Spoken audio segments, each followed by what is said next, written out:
নমস্কার, খোলা জানালার একটি নতুন পর্বে আপনাদের স্বাগত। আশা করি সবাই ভালো আছেন। চলুন শুরু করা যাক আজকের পর্ব। আজ আমরা আউলি পেরিয়ে বদ্রীনাথ ধামের দিকে রাস্তায় পেরিয়ে এসেছি যোশীমঠের ট্রাফিক।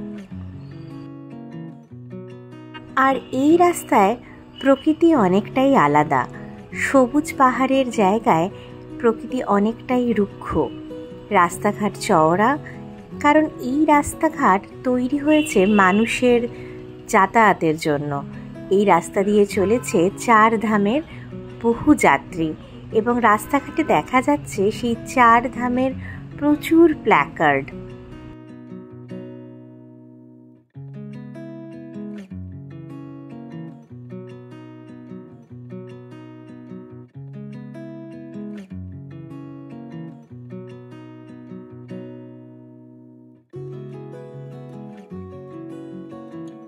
আমরা যেহেতু কুমায়ুন থেকে গাড়ওয়ালের দিকে এসেছি, তাই বদ্রীনাথে যাওয়ার জন্য আমাদের কোনো রেজিস্ট্রেশন নেই।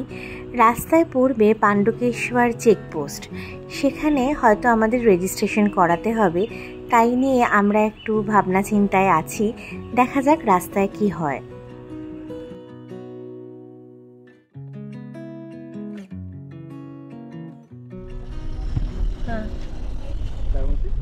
আমরা যেহেতু কুমায়ুন থেকে আসছি, আমাদের তো আগে থেকে রেজিস্ট্রেশন ছিল না বদ্রীনাথ যাওয়ার জন্য। তো এই যে পাণ্ডুকেশ্বর জায়গাটায় কি করতে হলো? আচ্ছা, যদি অনলাইন রেজিস্ট্রেশন একটা আছে, ওটা আমরা অনলাইন বদ্রীনাথ কেদারনাথ রেজিস্ট্রেশন এরকম কিছু একটা সাইট আছে, ঠিক আছে?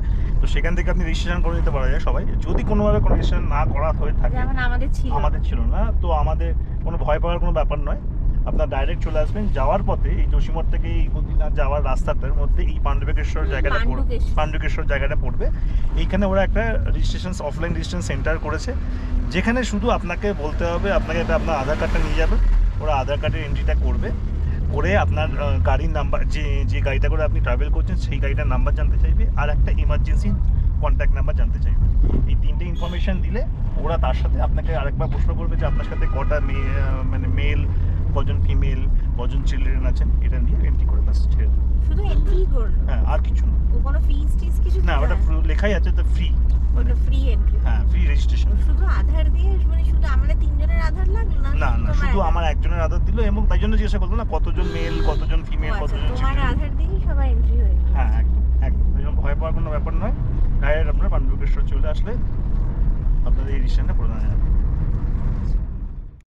রেজিস্ট্রেশন পর্ব মিটিয়ে আবার আমাদের যাত্রা শুরু হয়েছে।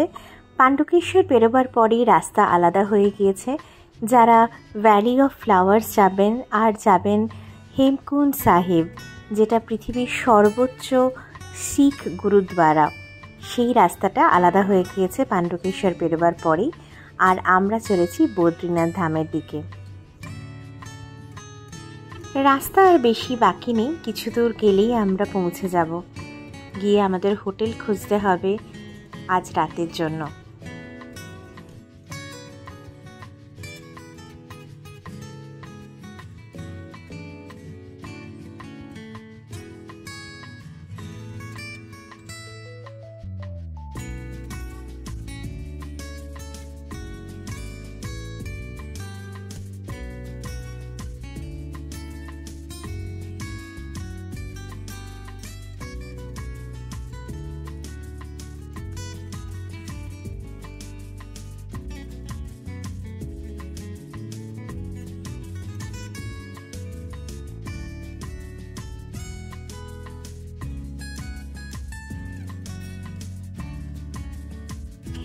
এই যে আমরা পৌঁছে গিয়েছি বদ্রীনাথ শহরে।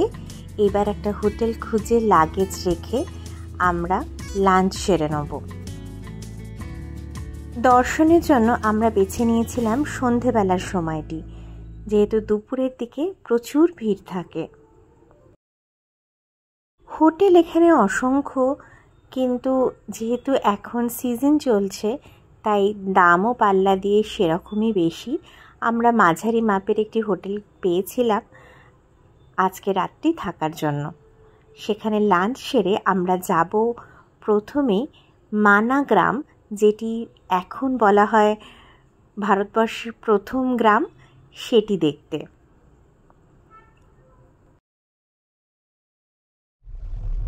বদ্রীনাথ থেকে মানা গ্রামের দূরত্ব এই 1-1.5 কিলোমিটার মতো। আমরা চলে এসেছি এবং ভিড়ও অত্যন্ত বেশি এখানে, কারণ সবাই প্রায় এখানে ঘুরতে আসে। ये लोकल हैंडमेड होता है, उलन का काम। हाँ जी, यहाँ का मुख्य व्यवसाय है ना।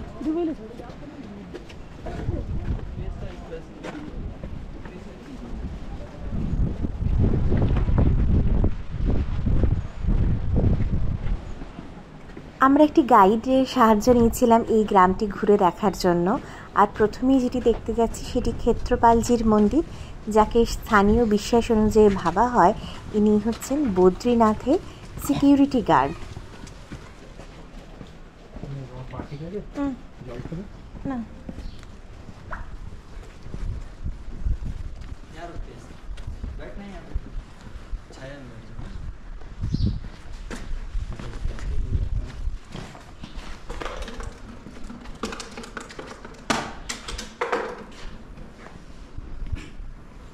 आपको इस विलेज के बारे में बताता हूँ सर। पहले इंडिया का लास्ट विलेज था। नरेंद्र मोदी जी हैं, 2022 अक्टूबर में यहाँ पे आए, उन्होंने इस विलेज को फर्स्ट किया। इसलिए क्या विलेज के बारे में पॉजिटिविटी बनी रही। बाकी जो आप ग्राम देख रहे हैं इसका फुल नेम मणिभद्रपुरी है। मणिभद्रपुरी जी, शॉर्ट नेम माना पड़ता है कल्चर की वजह से। कल्चर यहाँ पे ये है, जितने भी आप लोकल्स को देख रहे हैं 6 मंथ रहते हैं, हैंडमेड करते हैं। बाकी जो खेती में इधर यहाँ पे होता है, आलू होता है ज़्यादा। अच्छा। जितना भी यहाँ का बिजनेस है टूरिज्म पे डिपेंड है। 6 मंथ के बाद जब स्नोफॉल होता है 10 से 15 फीट बर्फ पड़ता है, रहना पॉसिबल नहीं है। फिर जैसे आपको गर्मी का हैबिट है, ठंडी का हैबिट हमको भी होता है, आराम से हम बर्फ़ को झेल सकते हैं। पर हमारा लोकल कल्चर बद्री विशाल जी के मंदिर पे डिपेंड करता है। ऐसा मानते हैं 6 महीने भगवान बद्री विशाल जी का पूजा नर करेगा। नर में हम लोग आते हैं, हमारी और सभी रावल जी पूजा कर रहे हैं बद्रीनाथ जी में। और 6 महीने के बाद ऐसी मान्यता होती है कि नारद मुनि पूजा करेंगे। इसीलिए भगवान बद्रीनाथ जी का कपाट बंद होता है, उनका अखंड ज्योति जलता है और सारे लोग यहाँ से चमोली में शिफ्ट होंगे। बाकी आपने यहाँ पे आर्मी का बेस कैंप देखा, यहाँ पे ITBP है, गढ़वाल स्काउट है, सम राइफल है। बेस कैंप से 65 किलोमीटर बॉर्डर का रूट है। এই মাইথোলজিক্যাল গল্পগুলো শুনতে শুনতে যে কোনো জায়গা ঘোরা খুব মনোরঞ্জক হয়ে ওঠে। রাস্তাটা কিন্তু ছোট, এই মন্দিরের চূড়াটা দেখো, এখান থেকে দেখা যাচ্ছে এই বদ্রীনাথ মন্দিরের কালারে তৈরি।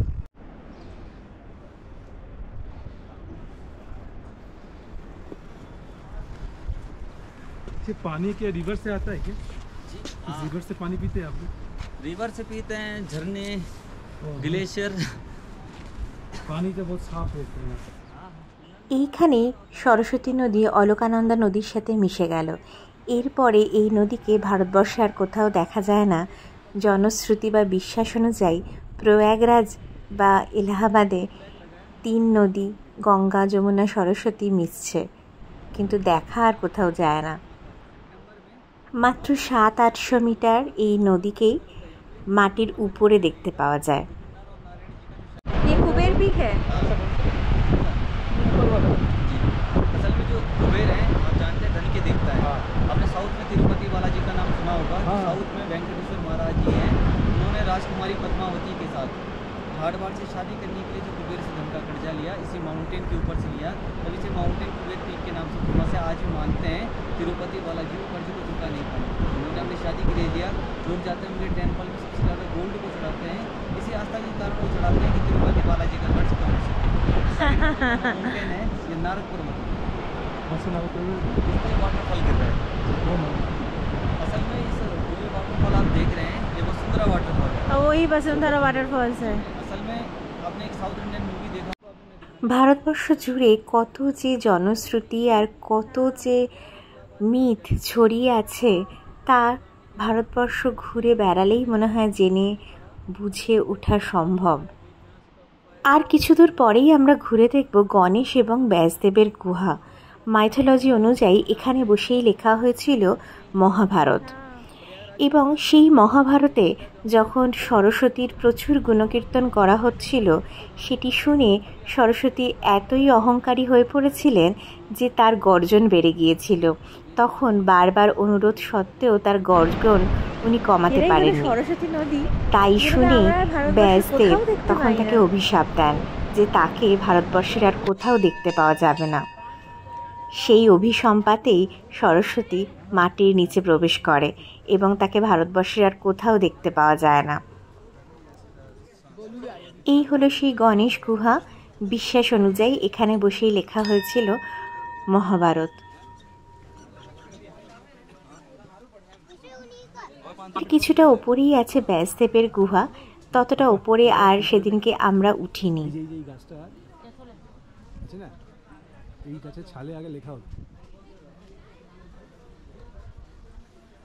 এরপরেই আমরা দেখতে গেছিলাম সরস্বতী নদীর উৎসস্থল, এবং এই পথই বিশ্বাস করা হয় পাণ্ডবদের মহানিষ্ক্রমণের পথ। হ্যাঁ,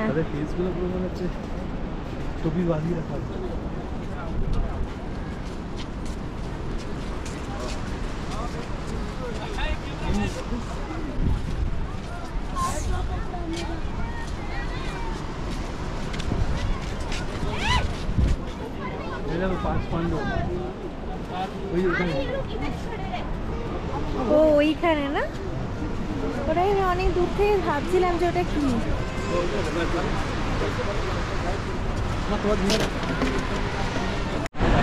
এই হলো সরস্বতী নদীর উৎসস্থল। এখানে মা সরস্বতীর একটি মন্দিরও এখন তৈরি হয়েছে।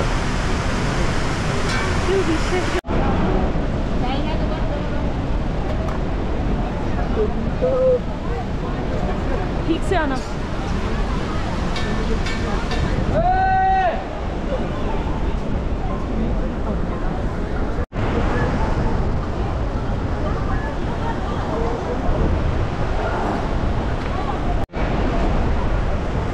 हिंदुस्तान की प्रथम चाय की दुकान।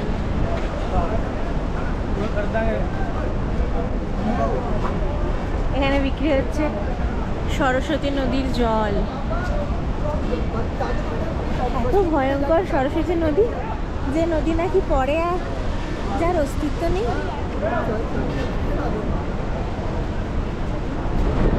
মাইথোলজি অনুযায়ী মহানিষ্ক্রমণের পথে দ্রৌপদী সরস্বতী নদীর গর্জন শুনে ভয় পেয়ে এই নদী পার হতে পারছিলেন না। তখন ভীম এই শিলাটি নিয়ে আসেন। এই শিলাটি ভীম শিলা নামে পরিচিত, আর এটি হলো ভীমের হাতের ছাপ। ভারতবর্ষের ইতিহাসে তাই ইতিহাস এবং মিথ পাশাপাশি হাত ধরে হেঁটে চলে। একে অস্বীকার করার ক্ষমতা আমাদের সাধারণ মানুষের মধ্যে নেই। नहीं भैया, आप बहुत अच्छे से घुमाया। आप नहीं होते ना तो ये जर्नी ना इतना इंटरेस्टिंग नहीं होता। तो आप आपका नंबर बता दीजिए। मेरा मोबाइल नंबर 7668557622। आप कहाँ का ट्रैक कराते हो? मैं बेसिकली मैं स्वर्गर होनी वगैरह का ट्रैक करवाता हूँ।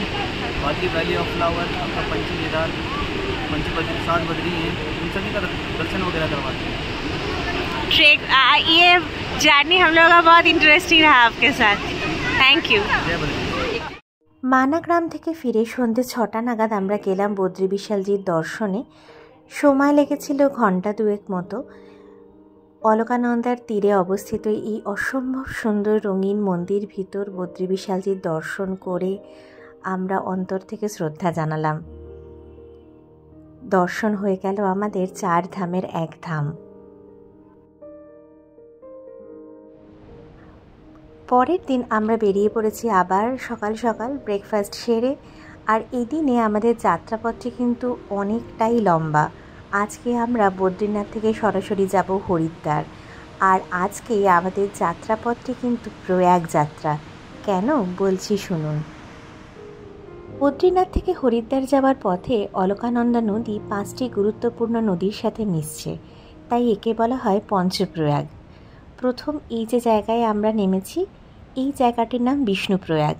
এখানে অলকানন্দা নদী মিশছে ধৌলি গঙ্গা নদীর সাথে। প্রতিটি প্রয়াগ তার নিজস্ব রূপ, গুণ আর বৈচিত্র্যে আলাদা, তাই এই যাত্রা সত্যিই প্রয়াগ যাত্রা।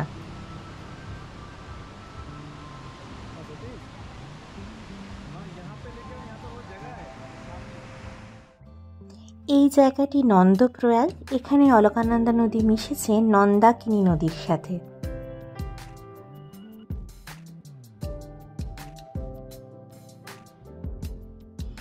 এটি এটি কর্ণপ্রয়াগ।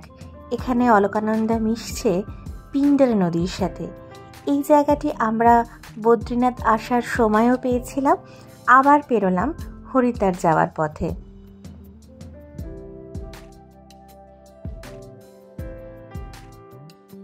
আমরা এসে পৌঁছেছি রুদ্রপ্রয়াগে, যেখানে অলকানন্দা নদী মিশেছে মন্দাকিনী নদীর সাথে। আর যত নদীর সাথে মিশেছে অলকানন্দা নদীর জল তত ফুলে ফেঁপে ভারী হয়ে উঠেছে।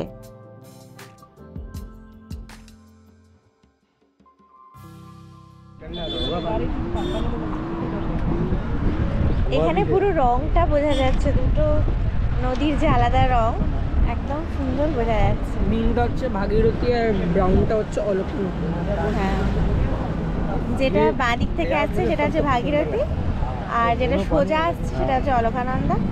এবার দুটো নদী মিশে গিয়ে হয়ে গেল এখান থেকে গঙ্গা।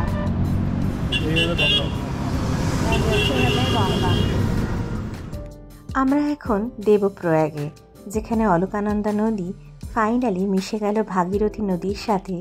শেষ হলো পঞ্চপ্রয়াগ আর তৈরি হলো পূর্ণোত্তোয়া গঙ্গা। আমাদের উত্তরাখণ্ড ট্রিপ প্রায় শেষের দিকে। আমরা আজকে সকালবেলা বদ্রীনাথ থেকে বেরিয়েছিলাম, এখন যাচ্ছি হরিদ্বার। প্রায় 300 কিলোমিটার ড্রাইভ। সকাল 9টার সময় বেরিয়েছি, এখন বাজে প্রায় 5:45। আমরা এখন দেবপ্রয়াগে দাঁড়িয়ে আছি। আজকের সন্ধ্যের মধ্যেই হরিদ্বার পৌঁছবার কথা। তো এই পুরো ট্রিপটা আমাদের সাথে যে ছিল, আমাদের সাথে ছিল হচ্ছে सतीश सिंह चौहान। सतीश तुम्हारा नंबर दे दो, अगर कोई आना चाहते हैं उत्तराखंड। बिल्कुल। तो तुम्हारा नंबर दे दो, थोड़ा बता दो तुम्हारा नंबर। हाँ बिल्कुल बता दो। हाँ बिल्कुल। नंबर बता दो। 8171637715। और एक बार बोलो, और एक बार। 8171637715।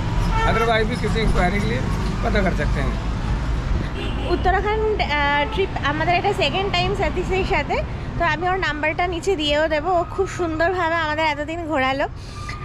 তো আমরা খুবই হ্যাপি ওর সাথে ঘুরে, এই জন্যই আমরা ওর সাথে রিপিট ঘুরলাম এবার ওর সাথে। তো আমি একটা জিনিস অ্যাড করবো সতীশের সম্পর্কে বলার জন্য, যে Satish is specialist on Kumaon. কুমায়ুনের অফবিট এমনি নর্মাল যেগুলো পপুলার ডেস্টিনেশন, যে কোনো জায়গায় এই যে প্ল্যানিং করা, কোথা দিয়ে যাব, কোথা দিয়ে স্টার্ট করব, কোথা দিয়ে আমার কম ডিস্টেন্স ট্রাভেল হবে, তাড়াতাড়ি পৌঁছাতে পারবো, কোন হোটেলে কোন লোকেশানে নেব, সমস্ত কিছু আমি দেখেছি সতীশের নখদর্পণ। এবং সতীশ এমন এমন জায়গায় আমাদের নিয়ে গেছে যেখানে আমরা হোটেল পাচ্ছি না, সতীশ হ্যাজ ম্যানেজ দ্যাট। তো আমরা খুবই প্লিজড ওর সাথে ঘুরে।